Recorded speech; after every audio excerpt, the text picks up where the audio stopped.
Hello everyone, आज हम बात करते हैं कि अपने डेटाबेस में हमारे पास जहाँ पे जीरो वैल्यूज़ आ रही है उसको हम कैसे हाइड करेंगे। इसके लिए एग्जांपल हमारे पास है।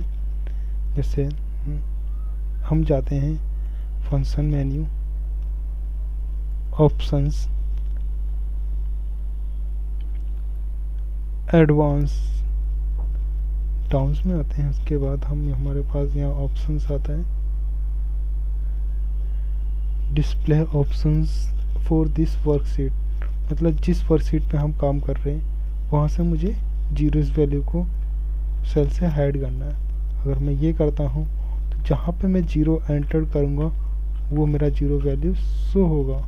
अगर मैं इसे हाइड करना चाहता हूँ और टीओ इसका शॉर्टकट की है, एडवांस में जाते हैं हम और हमारे पास यहाँ पे ऑप्शंस आता है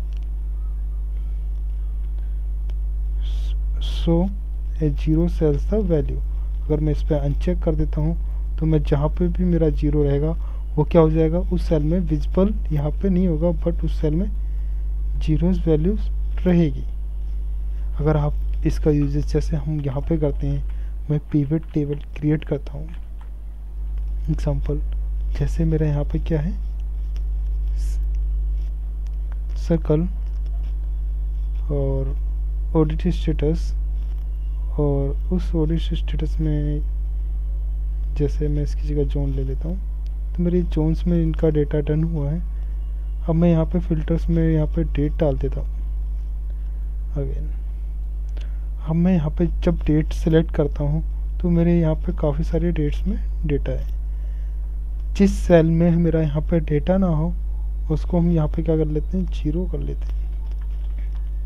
ओके, तो अगर मुझे इस सेल में, जैसे मैं यहाँ पे डेट के लिए एक स्लाइसर बटन बना देता हूँ, मैं क्लिक करता हूँ 1, तो जहाँ पे मेरा जीरो है मैं इन चीज़ों को हाइड करना चाहता हूँ। तो हम उसको हाइड कैसे करेंगे, उसको हाइड करने के लिए हम क्या करते हैं,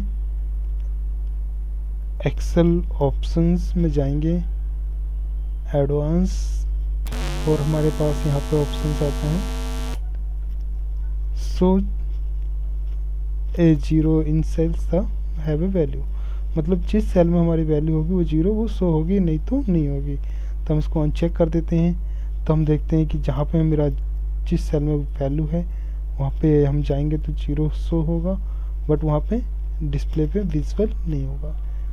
आप इसको इस तरीके से हाइड कर सकते हो। अगर आप यहाँ पे जीरो एंटर भी करोगे तो वो विजुअल नहीं होगा।